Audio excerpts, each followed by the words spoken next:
Kirol txartela mugimen, Eusko Jaurlaritzak Foru Aldundiek eta udalek bultzatutako programa bat da.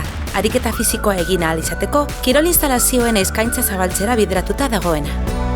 Zerbitzuenen bidez, udal kirol instalazioetarako abonatuek, kosturik handitu gabe, Euskadi osoan zehar banatutako beste herri askoetara jo dezakete.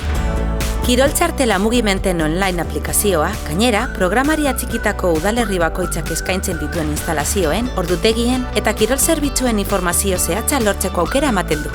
Lortzea oso erraza da. Sartu kirol txartela mugimenten webgunean eta deskargatu zure telefonoan aplikazioa. Jarraian zure abonua zein udalerritarakoa den adieraziz. Zure datuak egiaztatu eta balidatu ondoren, programan inskribatutako edozein kirol instalazioz gozatzeko, zure nana aurkeztu beharko duzu zure telefonoaren txartel virtualarekin batera. Bertan, instalazioetarako sarbidea erraztuko dizun kode bat emango dizute. Kirol txartela mugimentekin bat egiten duten udalerriak gero eta gehiago dira. Baita zerbitzu horretaz gozatzen duten pertsonak ere. Gizarte aktiboagoa sortzeko lanean jarraituko dugu.